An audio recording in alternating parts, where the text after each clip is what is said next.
46 में पर्वतीय क्षेत्र के लिए अलग प्रशासनिक भाग बनाने की मांग किसने की थी? तो पहली बात, पर्वतीय क्षेत्र के लिए 1946 में अलग पर्वतीय भाग बनाने की मांग की गई थी और बद्रीदत्त पांडे के द्वारा की गई थी। दूसरा क्वेश्चन है, चमोली के रैणी गांव में किसके नेतृत्व में वन कटाई के विरोध में आंदोलन चलाया गया? तो गौरा देवी के नेतृत्व में चलाया गया था 1973-74 के दौरान। तो ये भी आपको ध्यान रखना है। और कौन सा मूवमेंट था? ये चिपको मूवमेंट था। तो ये भी चिपको आंदोलन से संबंधित ये घटना है। टिहरी राज्य प्रजामंडल की स्थापना किसने की थी? टिहरी राज्य प्रजामंडल की स्थापना की थी आपकी श्रीदेव सुमन ने। ऑप्शन नंबर ए सही उत्तर हो जाएगा। देखिए, उत्तराखंड क्रांति दल के प्रथम अध्यक्ष कौन थे? तो प्रथम अध्यक्ष जो है उत्तराखंड क्रांति दल के, ये डीडी पंत थे। ऑप्शन नंबर ए इसका सही उत्तर हो जाएगा। गढ़वाल सर्वदलीय परिषद का गठन 1928 में किया गया था। तो गढ़वाल सर्वदलीय परिषद का गठन पहले कब हुआ? 1928 में हुआ। और किसके द्वारा किया गया? तो ये जयानंद भारती द्वारा किया गया था। तो जयानंद भारती का नाम आपको ध्यान रखना है। ऑप्शन नंबर सी सही उत्तर हो जाएगा। चिपको आंदोलन सर्वप्रथम प्रारंभ हुआ। चिपको आंदोलन सर्वप्रथम कहां प्रारंभ हुआ था? तो रैणी गांव किसका था? चमोली जिले का था। ऑप्शन नंबर सी। प्रजामंडल की स्थापना का उद्देश्य था। प्रजामंडल की स्थापना का उद्देश्य क्या था? तो प्रजामंडल जो है ये टिहरी राजशाही के खिलाफ था और टिहरी को एक तरह से राजाओं के अत्याचार से मुक्त करना, तो कुशासन से मुक्त करना। ऑप्शन नंबर डी इसका सही उत्तर हो जाएगा। निम्नलिखित में से किसने डोलापाल के आंदोलन का नेतृत्व किया? डोलापाल के आंदोलन के नेतृत्वकर्ता थे आपके Jayanand Bharti. Option number B सही उत्तर हो जाएगा।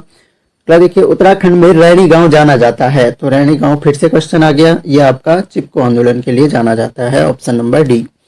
उत्तराखंड में बेगार प्रथा किस रूप या किन रूपों में पाई जाती है? तो बेगार प्रथा जो है आपका कुली बदायस, कुली उतार, कुली बेगार, इन सभी रूपों में पाई जाती थी। ऑप्शन नंबर डी इसका सही उत्तर हो जाएगा।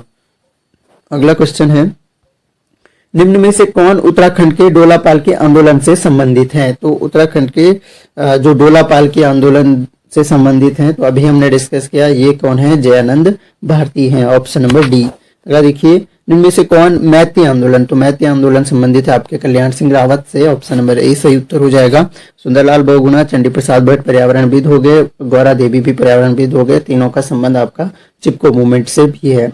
उत्तराखंड क्रांति दल का गठन किस वर्ष किया गया? तो उत्तराखंड क्रांति दल का गठन किया गया था, आपका सही आंसर हो जाएगा 1979 में। ऑप्शन नंबर सी। टिहरी राज्य प्रजामंडल की स्थापना कब हुई? टिहरी राज्य प्रजामंडल की स्थापना कब हुई? देखिए, यहाँ पर थोड़ा सा कंफ्यूज करने के लिए 22, 23, 24, 25 ईयर तो एक ही है, 1939 सभी को पता है। और डेट क्या है? डेट है आपकी 23 जनवरी 1939। टिहरी आंदोलन के अंतर्गत किसने 84 दिन की भूख हड़ताल के बाद प्राण त्याग दिए? तो ये श्रीदेव सुमन। ऑप्शन नंबर बी सही उत्तर हो जाएगा। कहाँ प्रारंभ हुआ? तो कुली बेगार आंदोलन जो है आपका ये 13-14 जनवरी 1921 को बागेश्वर, और कौन सी नदी, कभी नदी भी पूछता है, तो सरयू नदी के तट पर। अगला देखिए, डोलापाल के आंदोलन संबंधित था, तो ये शिल्पकारों से संबंधित था। ऑप्शन नंबर ए सही उत्तर हो जाएगा। जयानंद भारती का संबंध किस आंदोलन से है? तो जयानंद भारती का संबंध आपका डोलापाल के आंदोलन से हो गया। Option number C. निम्नलिखित में से किस जिले को ईश्वर का प्रवेश द्वार भी कहा जाता है? तो वेरी इंपॉर्टेंट है, ईश्वर का प्रवेश द्वार किस जिले को कहा जाता है? तो ये कहा जाता है आपका हरिद्वार को। हरिद्वार जिले को ईश्वर का प्रवेश द्वार भी कहा जाता है। तो आंसर हो जाएगा आपका ऑप्शन नंबर ए। अगला देखिए, भारत सरकार ने नवरत्न सार्वजनिक उद्यमों में से एक भारत हैवी इलेक्ट्रिकल्स लिमिटेड का प्लांट निम्न में से किस जिले में स्थापित किया है?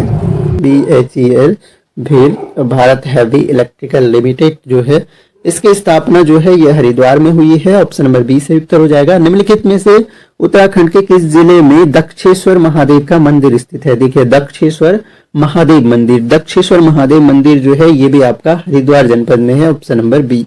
देखिए, कुली बेगार आंदोलन का नेतृत्व किसने किया? तो कुली बेगार आंदोलन अभी हम डिस्कस कर चुके हैं, तो नेतृत्व किया था इसका बद्रीदत्त पांडे ने। Option number D.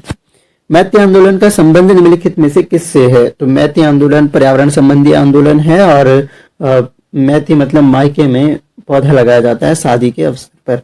चिपको आंदोलन से संबंधित निम्न में से किस व्यक्ति को वर्ष 1981 में रमन मैग्सेसे पुरस्कार से सम्मानित किया गया? तो रमन मैग्सेसे पुरस्कार से सम्मानित किया गया चंडी प्रसाद भट्ट को। ऑप्शन नंबर डी सही उत्तर हो जाएगा। गणदेश सेवा संघ नामक संगठन किसके द्वारा निर्मित किया गया? तो गणदेश सेवा संघ नामक संगठन निर्मित किया गया था आपका श्रीदेव सुमन जी के द्वारा, option number A. Uttarakhand Kumaon परिषद की स्थापना किस वर्ष की गई? कुमाऊं परिषद की स्थापना हुई थी आपकी 1916 में, वर्ष 1916 में। देहरादून में प्रजामंडल की स्थापना का उद्देश्य क्या था? तो प्रजामंडल का जनता को कुशासन से मुक्त करना था इसका उद्देश्य, ऑप्शन नंबर ए। गढ़वाल सर्वदलीय परिषद का गठन किसके द्वारा किया गया? तो गढ़वाल सर्वदलीय परिषद का गठन जयानंद भारती के द्वारा किया गया। कुमाऊं केसरी की उपाधि निम्न में से किसे दी गई? कुमाऊं केसरी की उपाधि दी गई थी आपकी बद्रीदत्त पांडे को, ऑप्शन नंबर सी। लोक कला संस्थान उत्तराखंड के किस जिले में अवस्थित है? तो लोक कला संस्थान वेरी इंपॉर्टेंट है, लोक कला संस्थान आपका स्थित है अल्मोड़ा जनपद में, ऑप्शन। गढ़वाल जिले का क्षेत्रफल है, तो पौड़ी गढ़वाल जिले का क्षेत्रफल हमें यहाँ पर बताना है। पौड़ी गढ़वाल जिले का क्षेत्रफल जो है 5230 5230 वर्ग किलोमीटर है, ऑप्शन नंबर डी इसका सही उत्तर हो जाएगा। हरिद्वार के रुड़की में भारत के पहले इंजीनियरिंग कॉलेज की स्थापना किसके द्वारा की गई थी? तो पहली बात तो भारत का पहला इंजीनियरिंग कॉलेज कहाँ स्थापित हुआ? हरिद्वार के रुड़की में, और किसके द्वारा किया गया था? तो सही आंसर आपका लॉर्ड डलहौजी हो जाएगा, ऑप्शन नंबर ए। अगला देखिए, हरिद्वार में गंगा नदी के तट पर विश्व प्रसिद्ध हरि की पौड़ी, जो हर की पौड़ी है, घाट का निर्माण किस राजा के द्वारा किया गया था? तो हर की पौड़ी घाट का निर्माण किया गया था राजा विक्रमादित्य के द्वारा, ऑप्शन नंबर सी। सुरकंडा देवी मंदिर स्थित है, सुरकंडा देवी मंदिर आपका किस जनपद में स्थित है, यह हमें बताना है। तो यहाँ पर ऑप्शन देख सकते हैं और सही आंसर आपका हो जाएगा सुरकंडा देवी जो है ये जो मंदिर आपका है ये देहरादून में नहीं बल्कि ये आपका टिहरी गढ़वाल में है। तो यहाँ पर ऑप्शन ही गलत छपे हैं, टिहरी गढ़वाल में है सुरकंडा देवी मंदिर, तो टिहरी गढ़वाल इसका सही आंसर है, आप ध्यान रखिएगा। निम्नलिखित में से कौन सा मंदिर पिथौरागढ़ में स्थित है? पिथौरागढ़ में स्थित मंदिर का नाम बताना है। तो इनमें से जो है चंडाक जो मंदिर है ये आपका पिथौरागढ़ में स्थित है। अगर देखिए, लोयथाप नामक स्थान जहां से चित्रकला के प्राचीन काल के नमूने शैल चित्र के रूप में मिलते हैं, कौन से जिले में है? तो लोयथाप जो है फेमस जगह है, आपने पढ़ा होगा, ये अल्मोड़ा में स्थित है आपका लोयथाप। अच्छा, अगला देखिए, चित्रकला की गढ़वाली शैली, देखिए गढ़वाली शैली वेरी इंपॉर्टेंट है, किन शताब्दियों के मध्य प्रचलन में थी? देखिए आपके लिए उत्तराखंड का एक तो मास्टर वीडियो है अपने चैनल पर, उसमें आपको 500 प्लस क्वेश्चन मिलेंगे जो कि बहुत बार पूछे जाते हैं ऐसे क्वेश्चन उत्तराखंड के। एक मास्टर वीडियो है, आपको वो देखना है। एक तो दूसरा एक थ्योरी सेक्शन का मास्टर वीडियो है, वहां पर सारे के सारे इंपॉर्टेंट टॉपिक, जिन भी टॉपिक से क्वेश्चन वो थ्योरी में डिस्कस किए गए हैं, उसके नोट्स भी आपको टेलीग्राम पे मिल जाएंगे। टेलीग्राम का लिंक आपको डिस्क्रिप्शन में मिलता है, आप ज्वाइन कर लीजिएगा। तो गढ़वाली शैली किन शताब्दियों के मध्य प्रचलन में थी? गढ़वाली शैली थी आपकी 16वीं से 19वीं शताब्दी के मध्य। गढ़वाली शैली चित्रकला की किस शैली से संबंध रखती है? तो गढ़वाली शैली संबंध रखती है आपकी पहाड़ी शैली से, ऑप्शन नंबर ए। मोलाराम चित्रकला, देखिए मोलाराम की चित्रकला थी गढ़वाली शैली, तो ऑप्शन नंबर सी इसका सही आंसर हो जाएगा। उत्तराखंड में काष्ठ शिल्प के लिए कौन सी जनजाति विशेष रूप से जानी जाती है? काष्ठ शिल्प से संबंधित जनजाति है राजी जनजाति, ऑप्शन नंबर बी। औजी कारीगर निम्न में से किस कला के कारीगर कहलाते हैं? तो औजी जो कारीगर हैं ये कारीगर कहलाते हैं वस्त्र कौशल के, ऑप्शन नंबर डी। अगर देखिए, पर्वतीय आंचल में मेलों त्योहारों में किया जाने वाला लोक नृत्य किस नाम से जाना जाता है? जो मेलों और त्योहारों में लोक नृत्य होता है उसे छपेली नृत्य कहते हैं। निम्न में से कौन सा नृत्य सौका जनजाति में काफी प्रचलित है? सौका मतलब सौका जो है ये भोटिया हैं, तो भोटिया जनजाति में जो प्रचलित है वो आपको बताना है। तो इनमें से जो प्रचलित है वो आपका छोलिया नृत्य है, ऑप्शन नंबर ए सही उत्तर हो जाएगा। हारुल नृत्य किस जनजाति का पुश्तैनी नृत्य है? तो हारुल जो है ये आपका जो जौनसारी जनजाति का पुश्तैनी नृत्य है हारुल। जागर गीत का संबंध निम्न में से किससे है? तो जागर गीत जो है ये एक तरह के धार्मिक गीत होते हैं, जागर गीत, ऑप्शन नंबर डी हो जाएगा। रम्माण उत्सव प्रतिवर्ष उत्तराखंड के किस जिले में आयोजित होने वाला उत्सव है? तो रम्माण आपका चमोली जनपद में होता है और इसको यूनेस्को वर्ल्ड हेरिटेज में भी शामिल किया गया है। तो कब किया गया, ये आपके लिए क्वेश्चन है, बताइए कमेंट बॉक्स में। उत्तराखंड में गढ़वाली कुमाऊनी गढ़वाली बोली में चलचित्र का इतिहास किस वर्ष शुरू हुआ? तो चलचित्र का इतिहास उत्तराखंड में शुरू हुआ आपका वर्ष 1983 में। देहरादून में क्षेत्रीय अभिलेखागार को राज्य अभिलेखागार उत्तराखंड का दर्जा किस वर्ष प्रदान किया गया? जो क्षेत्रीय अभिलेखागार है उसको राज्य अभिलेखागार का दर्जा प्रदान किया गया था वर्ष 2013 में। उदय शंकर नृत्य एवं नाटक अकादमी निम्न में से किस जिले में स्थित है? उदय शंकर नृत्य एवं नाटक अकादमी आपका स्थित है अल्मोड़ा में, ऑप्शन नंबर डी। संस्कृति साहित्य एवं कला परिषद कहाँ स्थित है? वेरी इंपॉर्टेंट क्वेश्चन है। संस्कृति साहित्य एवं कला परिषद ये आपका देहरादून में स्थित है, ऑप्शन नंबर ए। वित्तीय वर्ष 2023-24 में प्रचलित मूल्यों पर उत्तराखंड के सकल राज्य घरेलू उत्पाद जीएसडीपी में द्वितीय क्षेत्र का योगदान था। तो द्वितीय क्षेत्र का जो योगदान था, पहले ध्यान दीजिए जरा, प्राइमरी सेक्टर का योगदान था 9.99%, ये भी ध्यान रखिए। 46.84% जो है ये सेकेंडरी क्षेत्र का योगदान है, और तृतीय क्षेत्र का जो योगदान है, टर्सरी जो सेक्टर का योगदान है वो 43.17% है। तो ये तीनों डेटा आपको ध्यान रखने हैं। आंसर हमारा हो गया ऑप्शन नंबर सी। अगला देखिए, उत्तराखंड राज्य की नई निर्यात नीति कब लागू की गई? नई निर्यात नीति की अगर बात की जाए तो नई निर्यात नीति बतानी है, ये दिसंबर 2021 में लागू की गई। उत्तराखंड राज्य शिल्प रत्न पुरस्कार योजना के अंतर्गत वर्ष 21-22 में राज्य के कितने शिल्पियों को पुरस्कार प्रदान किए गए? यह भी क्वेश्चन पूछा गया है। आंसर सही है आपका 54, ऑप्शन नंबर सी। उत्तराखंड राज्य के उत्कृष्ट उत्पादों का किस ब्रांड नाम से विपणन किया जा रहा है? तो कौन सा ब्रांड है, ये क्वेश्चन भी पूछा गया है, तो हिमाद्री ब्रांड हो जाएगा, ऑप्शन नंबर ए। सिडकुल के एरोमा औद्योगिक पार्क की स्थापना कहाँ की गई है? देखिए, सिडकुल के एक एरोमा औद्योगिक पार्क, ये क्वेश्चन भी काफ़ी चर्चा में रहा और कई बार पूछा गया है। आंसर आपका है काशीपुर। अगला प्रश्न है, भारत सरकार द्वारा जारी logistic ease across difference states 2023 में उत्तराखंड राज्य को किस श्रेणी में रखा गया है? तो इसमें जो राज्य होते हैं, अचीवर्स होते हैं, आकांक्षी होते हैं, फास्ट मूवर्स होते हैं। तो जिस तरह से कोई राज्य ग्रो कर रहा होता है उस हिसाब से उसको रैंकिंग दी जाती है। आंसर है उत्तराखंड को फास्ट मूवर्स की कैटेगरी में रखा गया है। वित्त वर्ष 2023 में अक्टूबर 2023 तक उत्तराखंड राज्य के कुल निर्यात में रासायनिक उत्पादों का कितना प्रतिशत है? ये भी क्वेश्चन पूछा गया है, और कुल जो प्रतिशत है वो आपका 22.42% है। और मैं अगेन कह रहा हूँ, यूकेपीएससी हो या यूकेएसएससी हो, क्वेश्चन रिपीट जरूर होते हैं, और ये ऐसे क्वेश्चन है जो बार बार परीक्षाओं में पूछे गए हैं। उत्तराखंड स्टार्टअप नीति 2023 के अनुसार 5 वर्षों तक हर साल कितने स्टार्टअप को बढ़ावा देने का लक्ष्य है? तो बढ़ावा देने का लक्ष्य रखा गया है 1000 स्टार्टअप्स को। निम्नलिखित में से कौन सही सुमेलित नहीं है? कौन सा सही सुमेलित नहीं है? तो ये एक जिला दो उत्पाद वाली जो योजना है उससे आपके क्वेश्चन है, और इसके लिए आप हमारे चैनल पे जाओगे, चैनल को देखोगे तो वहाँ पर जो शॉर्ट वीडियोज़ वाला सेक्शन है, मुझे वो बहुत कम उसका अनुभव नहीं है, ना ही मुझे वो शॉर्ट्स बनाने उतने अच्छे से आते हैं। फिर भी मैंने एक शॉर्ट बनाया है और वो इम्पोर्टेंट है। वो मैंने एक जिला दो उत्पाद योजना वहाँ पर डिस्कस की है। तो आप एक बार उसको 1 मिनट का वीडियो देखोगे तो आपको पूरे 13 जिलों के एक तरह से रिपीट हो जाएंगे, रिवाइज हो जाएंगे अगर आपने पढ़ा भी है। तो सेब उत्पाद जो है ये उत्तरकाशी का है, ये बागेश्वर का नहीं है। पहला ही ऑप्शन हमारा सही नहीं है। बाकी देखिए, देहरादून बेकरी हो गया, लोहे से बने उत्पाद चंपावत हो गया, सुगंधित तेल आपका चमोली हो गया। निम्नलिखित में से कौन सा कथन प्रधानमंत्री श्रम योगी मानधन योजना के संदर्भ में गलत है? गलत कथन हमें चुनना है। यह संगठित क्षेत्र के श्रमिकों के लिए वृद्धावस्था सुरक्षा सुनिश्चित करने के लिए योजना है, सही है। एक स्वैच्छिक और अंशदायी पेंशन योजना है, यह भी सही है। और अगला जो है, इसमें शामिल होने वाले श्रमिक की न्यूनतम आयु 20 वर्ष होनी चाहिए। 20 वर्ष इसकी जो आयु है वो नहीं होनी चाहिए। कितने वर्ष इसके लिए आयु होनी चाहिए, ये आपके लिए क्वेश्चन है, कमेंट बॉक्स में बताइए। और 55 रुपये से लेकर अधिकतम 200 रुपये का मासिक योगदान करने का इसमें प्रावधान है। सूक्ष्म लघु एवं मध्यम उद्यम जो नीति 2013 है, इसमें उत्तराखंड राज्य को कितनी श्रेणियों में वर्गीकृत किया गया है? तो उत्तराखंड राज्य को वर्गीकृत किया गया है 4 श्रेणियों में। अगला प्रश्न है, सूक्ष्म लघु एवं मध्यम उद्यम नीति 2015 कब तक प्रभावी रही? तो 2015 की जो नीति थी ये प्रभावी रही थी आपकी 31 मार्च 2023 तक।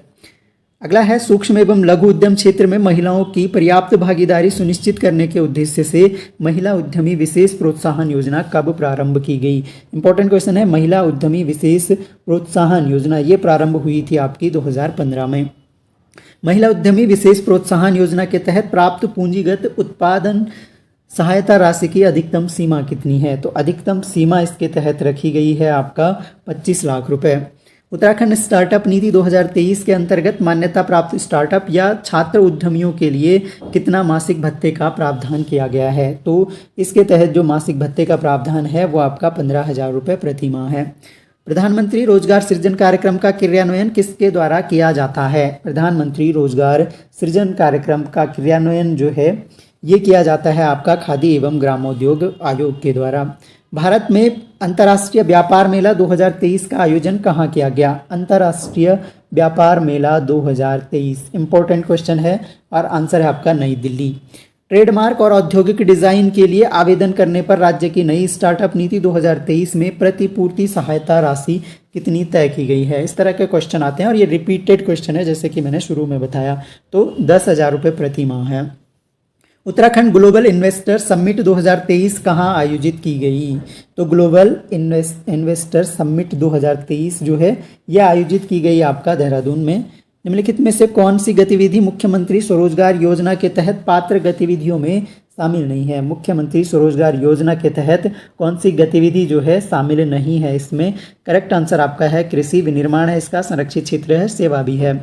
मुख्यमंत्री स्वरोजगार अति सूक्ष्म नैनो उद्यम योजना के तहत प्रदान किए जाने वाले बैंक ऋण की सीमा कितनी है? यानी सूक्ष्म जो नैनो उद्यम योजना है इसके तहत बैंक ऋण कितना प्रदान किया जाता है? तो इसकी लिमिटेशंस कितनी है ये हमें बताना है। आंसर आपका है 50,000 रुपये।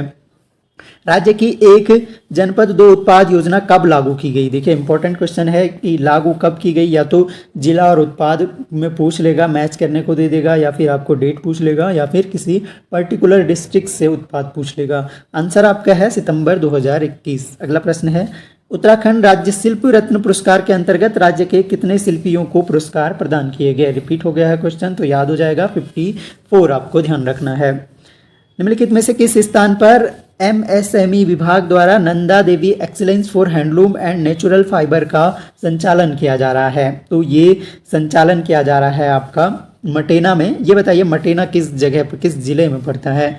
एमएसएमई के सुधार हेतु लागू की गई रैंप योजना को किस वैश्विक संस्था का सहयोग प्राप्त है? तो रैंप योजना को सहयोग प्राप्त है आपका वर्ल्ड बैंक का। उत्तराखंड राज्य सरकार द्वारा वर्ष 2026-27 तक खनिजों से कितना राजस्व प्राप्ति का लक्ष्य अनुमानित है? तो खनिजों से लक्ष्य प्राप्ति का अनुमान है 1500 करोड़ रुपए लगभग। भारत सरकार द्वारा असंगठित क्षेत्र के कामगारों का नेशनल डेटाबेस तैयार करने के लिए ई श्रम पोर्टल का प्रारंभ किस वर्ष किया गया? ई श्रम पोर्टल अगेन इंपॉर्टेंट क्वेश्चन है और इसका 2021 में किया गया था। जनगणना 2011 के अनुसार उत्तराखंड राज्य की कुल जनसंख्या में से कितने प्रतिशत कार्यशील जनसंख्या है? तो इस तरह के क्वेश्चन भी आपके बन जाते हैं। आंसर आपका है 38.43% जो है ये कार्यशील जनसंख्या है। निम्नलिखित में से किस स्थान पर श्रम न्यायालय स्थित नहीं है? कौन सा स्थान इनमें से है जहां पर श्रम न्यायालय स्थित नहीं है? तो इनमें से अगर बात की जाए तो नैनीताल में श्रम न्यायालय स्थित नहीं है। भारत सरकार द्वारा जारी PLFS रिपोर्ट 2023 के अनुसार उत्तराखंड राज्य में गैर शिक्षित वर्ग का कितना प्रतिशत श्रम बल का हिस्सा है? गैर शिक्षित वर्ग कितना प्रतिशत ऐसा श्रम बल है जो गैर शिक्षित है उत्तराखंड राज्य में? तो ये बताया गया है आपका 43.9%। अगला क्वेश्चन है निम्नलिखित में से कौन सा सुमेलित नहीं है? कौन सा सुमेलित इनमें से नहीं है हमें चुनना है? तो यहाँ पर देखिए कारखाना अधिनियम आपका सही है 1948। अगला है समान पारिश्रमिक अधिनियम, ये भी 1976 का ही है। और अगला जो अधिनियम है आपके पास वो है आपके पास यहाँ पर बोनस भुगतान अधिनियम। बोनस भुगतान अधिनियम जो है ये आपका 1965 का है, 1972 का नहीं है। एक बार चेक कर लीजिएगा जरा। उत्तराखंड दुकान एवं वाणिज्य अधिनियम ये भी 1962 का है, यानी आपका ऑप्शन नंबर सी इनकरेक्ट है। उत्तराखंड राज्य में कुल विद्युत की मांग का कितने प्रतिशत भाग जल विद्युत द्वारा पूरा किया जाता है? यानी जल विद्युत के द्वारा हम बिजली का कितना प्रतिशत मांग पूरी करते हैं? राइट आंसर आपका है 42%। निम्नलिखित में से किस योजना का प्रारंभ चार धाम यात्रा के वाहन चालकों से किया गया है? चार धाम यात्रा के वाहन चालकों से किस योजना का प्रारंभ किया गया है? तो ये किया गया है आपका चाणक्य योजना का। अगला क्वेश्चन है, किसाऊ परियोजना किन दो राज्यों की सीमा पर स्थित है? किसाऊ परियोजना की बात की जाए तो ये स्थित है आपका उत्तराखंड और हिमाचल प्रदेश की। ब्यासी परियोजना का लोकार्पण किस वर्ष किया गया था? ब्यासी परियोजना का लोकार्पण होता है आपका 2021 में। उत्तराखंड राज्य में मुख्यमंत्री स्वरोजगार योजना का आरंभ किस उद्देश्य के लिए किया गया है? तो मुख्यमंत्री स्वरोजगार योजना का जो आरंभ किया गया है ये किया गया है आपका प्रदेश के बेरोजगार युवकों, लघु एवं सीमांत कृषकों तथा कोविड के दौरान आए प्रवासियों को स्वरोजगार के अवसर प्रदान करने के लिए मुख्यमंत्री स्वरोजगार योजना लागू की गई। भारत सरकार द्वारा जारी FLFS रिपोर्ट 2023 के अनुसार उत्तराखंड राज्य में श्रम बल प्रतिभाग में कितने प्रतिशत वृद्धि हुई है? तो श्रम बल प्रतिभाग में उत्तराखंड से 4.2% वृद्धि हुई है। State infrastructure and industrial development corporation Uttarakhand limited जो आपका सिडकुल है, इसकी स्थापना किस वर्ष हुई थी? तो सिडकुल की स्थापना पूछ ली गई है, ये हुई थी आपकी 2002 में। नीति आयोग द्वारा जारी एक्सपोर्ट प्रिपेयर्डनेस इंडेक्स EPI जो है 2022 में उत्तराखंड राज्य का कौन सा स्थान है? तो इसमें उत्तराखंड राज्य का स्थान था 9वां स्थान। उत्तराखंड परिवहन निगम की बसों में वरिष्ठ नागरिकों हेतु निःशुल्क यात्रा सुविधा कब से प्रारंभ की गई? तो ये की गई थी आपके 2015 से।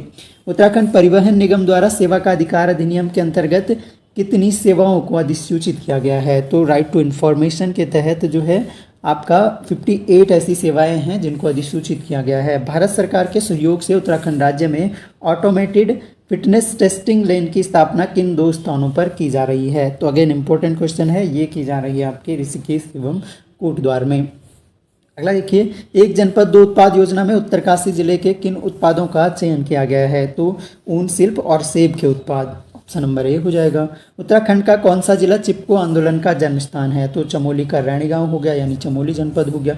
चमोली जिले के प्रशासनिक मुख्यालय स्थित हैं। चमोली जिले का जो मुख्यालय है, प्रशासनिक मुख्यालय, वो आपका गोपेश्वर में है। चमोली जिले के उत्तर पश्चिम में कौन सा जिला है, यानी नॉर्थ ईस्ट बताना है। तो चमोली का नॉर्थ ईस्ट कौन सा हो गया? चमोली का नॉर्थ ईस्ट आपका हो गया उत्तरकाशी हो गया। अगला क्वेश्चन है, सड़क दुर्घटनाओं को न्यूनतम करने हेतु हम सफ़र अलर्ट ऐप का प्रयोग करने वाला देश का पहला राज्य, ये हम कई बार डिस्कस कर चुके हैं, उत्तराखंड राज्य ने लॉन्च किया है। चमोली जिले के अंतर्गत कितनी विधानसभा सीटें आती हैं? तो चमोली जिले में विधानसभा सीटों की जो संख्या है वो आपका 3 सीटें हैं यहाँ पर विधानसभा की। ऑप्शन नंबर बी आपका करेक्ट आंसर हो जाएगा। अगला क्वेश्चन है, हेमकुंड साहिब गुरुद्वारा कहाँ स्थित है? हेमकुंड साहिब गुरुद्वारा ये आपका स्थित है चमोली जनपद में। अनुसुईया मंदिर उत्तराखंड के किस जिले में स्थित है? और अनुसुईया मंदिर भी आपका चमोली जिले